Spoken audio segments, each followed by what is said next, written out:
வணக்கம். இலங்கை செய்திகளுடன் நான் நிரோஷன். விரிவான செய்திகளுக்கு முன் தலைப்புச் செய்திகள். சர்வதேச நாணய நிதியம் விதித்து வரிவிலக்கு கட்டுப்பாடுகள் காரணமாக தடைப்பட்டுள்ள இலங்கையின் முக்கியமான வெளிநாட்டு நேரடி முதலீட்டு திட்டங்கள். பாதுகாப்பு பிரதியமைச்சராக அருண் ஜெயசேகர நியமிக்கப்பட்டது உயிர்த்த ஞாயிறு சம்பவ விசாரணைகளின் நம்பகத்தன்மை பாதிக்கப்படலாம் என்று கத்தோலிக்க திருச்சபை கவலை. ஜனாதிபதி அனுரகுமார திசாநாயக்கவுக்கு எதிராக வழங்கிய கருத்துக்கு நிபந்தனையின்றி வருத்தம் தெரிவித்த முன்னாள் நாடாளுமன்ற உறுப்பினர் திஸ்ஸ குட்டியாராச்சி. செம்மணி புதைகுழியை சுற்றிய ஸ்கேன் பரிசோதனை பாதுகாப்பு அமைச்சின் அனுமதி கிடைக்காததால் தாமதம். இனி விரிவான செய்திகள். ஜனாதிபதி அனுரகுமார திசாநாயக்கவையும் அவரது தூதுக்குழுவையும் வரவேற்பது எமக்கு கிடைத்த மிகப்பெரிய மரியாதை என்று மாலைத்தீவு ஜனாதிபதி தெரிவித்துள்ளார். இவரது வருகை தனது நீண்டகால நட்பு மற்றும் பொதுவான நோக்கங்களை உறுதிப்படுத்தும் ஒரு முக்கிய கட்டமாக அமைந்துள்ளதாகவும் இது இரு நாடுகளுக்கும் இடையிலான பிணைப்புகளை வலுப்படுத்தும் வாய்ப்பு என்றும் அவர் குறிப்பிட்டிருந்தார். மாலைத்தீவும் இலங்கையும் இந்து சமுத்திரத்தில் அமைந்துள்ள சகோதர நாடுகளாக இருப்பதாக கூறிய அவர், வரலாற்றிலும் புராணங்களிலும் இணைந்துள்ள இரு நாடுகள் என்ற அடிப்படையில் கடந்த 60 ஆண்டுகளாக பரஸ்பர மரியாதையை அடிப்படையாக கொண்ட நட்பு உறவுகளை கொண்டாடுகிறோம் என்றார். இலங்கை அண்மையில் எதிர்கொண்ட பொருளாதார சவால்களை மீறி முன்னேற்றம் கண்டதற்கு ஜனாதிபதி பாராட்டு தெரிவித்ததோடு இரு நாடுகளுக்கும் இடையிலான ஒப்பந்தங்கள் மற்றும் புரிந்துணர்வு ஒப்பந்தங்கள் எதிர்கால ஒத்துழைப்புக்கு வழிவகுக்கும் என்றும் நம்பிக்கை தெரிவித்தார். மேம்படிய சுற்றுச்சூழல், கல்வி, இளைஞர் அபிவிருத்தி, சமூக பாதுகாப்பு, கடல்சார் பாதுகாப்பு, சட்ட ஒத்துழைப்பு உள்ளிட்ட பல துறைகளில் இரு நாட்டு ஒத்துழைப்பு குறித்து சந்திப்பில் விரிவாக கலந்துரையாடப்பட்டது.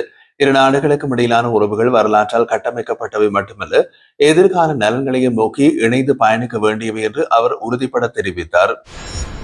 சர்வதேச நாணய நிதியம் விதித்த வரிவிலக்கு கட்டுப்பாடுகள் காரணமாக இலங்கையின் முக்கியமான வெளிநாட்டு நேரடி முதலீட்டு திட்டங்கள் தடைப்பட்டுள்ளன.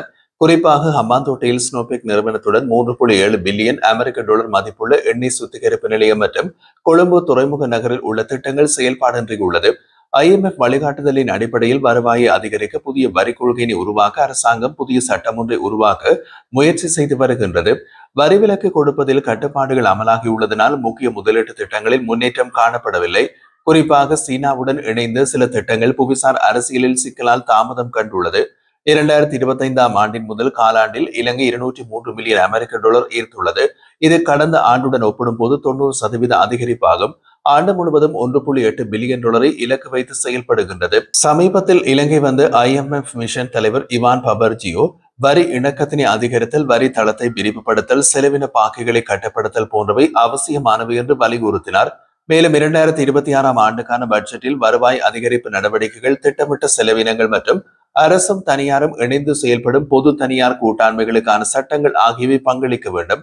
அதே சமயம் எரிசக்தி விலை நிர்ணயத்தை சீராக பராமரித்து நிதி நிலைத்தன்மை பாதுகாக்கப்பட வேண்டும் என்றும் ஏழைகள் மற்றும் நலிந்த பிரிவுகளை பாதுகாப்பதற்கான மேம்பட்ட சமூக பாதுகாப்பு முறைமை அவசியம் என்றும் அவர் குறிப்பிட்டார். 2019ஆம் ஆண்டு உயிர்த்த ஞாயிறு தாக்குதல் தொடர்பான விசாரணைகளின் நம்பகத்தன்மை பாதிக்கப்படக்கூடிய சூழல் உருவாகலாம் என பாதுகாப்பு பிரதி அமைச்சராக முன்னாள் ராணுவ அதிகாரி மேஜர் ஜெனரல் அருண் ஜெயசேகர் நியமிக்கப்பட்டதை குறித்து கத்தோலிக்க திருச்சபை கவலை தெரிவித்துள்ளது. இந்த நியமனம் தொடர்பாக அரசாங்கம் பொருத்தமான தீர்மானம் எடுக்க வேண்டும் என்று கொழும்பு பேராயர் இல்லத்தின் பேச்சாளர் அருத்தந்தை ஸ்ரீல்காமினி பெர்னாண்டோ வலியுறுத்தியுள்ளார். அவரது அமைச்சர் நேரடியாக உயிர்த்த ஞாயிறு தாக்குதல் விசாரணைகளை நடத்தவில்லை. ஆனால் அவர் பாதுகாப்பு பிரதியமைச்சராக இருப்பதால் மக்கள் இந்த விசாரணைகள் மீது செல்வாக்கு செலுத்தப்படும் என்ற எண்ணத்தில் ஆழ்த்தப்படலாம். இதன் மூலம் விசாரணைகளின் நம்பகத்தன்மை மீதான நம்பிக்கை குலையக்கூடும் என்றும் அவர் தெரிவித்தார். மேலும் தாக்குதல் தொடர்பில் ராணுவ புலனாய்வுத்துறை உறுப்பினர்கள் தொடர்புடையதாக நாடாளுமன்றத்தில் குறிப்பிடப்பட்டுள்ளதற்கேற்ப ஜெயசேகர கிழக்கு மாகாண கட்டளை தளபதியாக இருந்த போது சம்பந்தப்பட்ட தகவல்களை அறிந்திருந்தாரா என்பதை தெளிவுபடுத்த விசாரணை அவசியம் என்றும் அவர் குறிப்பிட்டார். அவரது வாக்குமூலம் CIDக்கு வழங்கப்பட்டதான நினைவில் இருப்பதாகவும் அதனை அடிப்படையாக கொண்டு தொடர்ந்து விசாரணைகள் முன்னெடுக்கப்பட வேண்டும் என்றும் வலியுறுத்தினார். விசாரணைகள் முடிந்த பிறகு அவருக்கு தொடர்பு உள்ளதா இல்லையா என்பது தெளிவாகும். எனவே இந்த நிலையில் ஜனாதிபதி மற்றும் அரசாங்கம் இந்த விடயத்தில் கூடுதல் பொறுப்புடன் செயல்பட வேண்டும் என்று அருட்தந்தை ஸ்ரீல்காமினி பெர்னாண்டோ கூறியுள்ளார். ஜனாதிபதி அனுரகுமார திசாநாயக்கவுக்கு எதிராக வழங்கிய கருத்துக்கு நிபந்தனையின்றி வருத்தம் தெரிவிப்பதாக முன்னாள் நாடாளுமன்ற உறுப்பினர் திஸ்ஸ குட்டியாராச்சி நீதிமன்றத்தில் தெரிவித்துள்ளார். இது தொடர்பான வழக்கின் விசாரணை கொழும்பு மாவட்ட நீதிமன்றத்தில் இடம்பெற்ற போது தம்மால் வெளியிடப்பட்ட கருத்துக்கு வருத்தம் தெரிவிக்க தயாராக இருப்பதாக அவர் தனது சட்டத்திறமைகள் மூலம் அறிவித்துள்ளார். ஜனாதிபதியை அவதூறாக பேசினார் என்ற காரணத்தினால் 10 பில்லியன் நஷ்டஈடு கோரி ஜனாதிபதி திசாநாயக்க கடந்த ஆண்டு வழக்கு தொடர்ந்திருந்தார். 2023ஆம் ஆண்டு திஸ்ஸ குட்டியாராச்சி அறகலைய போராட்டத்தின் போது பெறப்பட்ட பணம் சுமார் 5 பில்லியன் வரை மால்டா நாட்டின் முதலீடு செய்யப்பட்டுள்ளதாக ஜனாதிபதி அருணகுமார திசாநாயக்க மீது குற்றம் சுமத்தியிருந்தார். இந்த நிலையில் இந்த வழக்கின் தொடர்ச்சியாக இடம்பெற்ற விசாரணைகளின் போது தம்முடைய கருத்துக்கு வருந்துவதாக தேச குட்டியாராட்சி தெரிவித்துள்ளார். கொழும்பு கெவலக்டவுன் தொடர்மாடி குடியிருப்பு வளாகத்தில் தங்க முலாம் பூசப்பட்ட T56 ரக துப்பாக்கி கண்டுபிடிக்கப்பட்ட சம்பவம் தொடர்பாக வழக்கில் இருந்து முன்னாள் அமைச்சர் துமிந்த திசாநாயக்க விடுவிக்கப்பட்டுள்ளார். இந்த வழக்கு தொடர்பான விசாரணைகளின் போது குற்றச்சாட்டை நிரூபிக்க போதுமான ஆதாரங்கள் இல்லை என்று நீதிபதி சதுரிகா டி சில்வா தெரிவித்திருந்தார். இதனைத் தொடர்ந்து கல்கிசை நீதவான் நீதிமன்றம் துமிந்த திசாநாயக்கவுக்கு விடுவிப்பு உத்தரவை வழங்கியுள்ளது.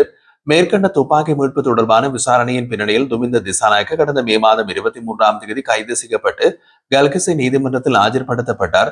அதன் பின்னர் அவருக்கு விளக்கமறியல் விதிக்கப்பட்டது. பின்னர் அவரது பிணை கோரிக்கை பரிசீலிக்கப்பட்டு கடந்த ஜூலை 14ஆம் தேதி கடுமையான நிபந்தனைகளுடன் பிணை விடுவிக்கப்பட்டார். தற்போது வழக்கிலிருந்து முற்றிலும் விடுவிக்கப்பட்டுள்ளார்.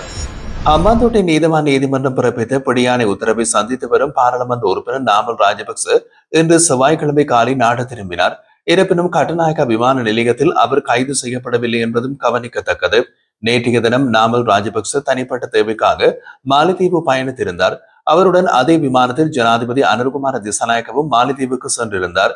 2017ஆம் ஆண்டு ஹம்பாந்தோட்டை துறைமுகத்தை விற்பனை செய்வதற்கு எதிராக நடைபெற்றிருந்த போராட்டத்தின் போது அநாகரிகமாக நடந்து கொண்ட குற்றச்சாட்டில் நாமல் ராஜபக்ச உட்பட 8 பேர் கைது செய்யப்பட்டு பின்னர் பிணையில் விடுவிக்கப்பட்டிருந்தனர்.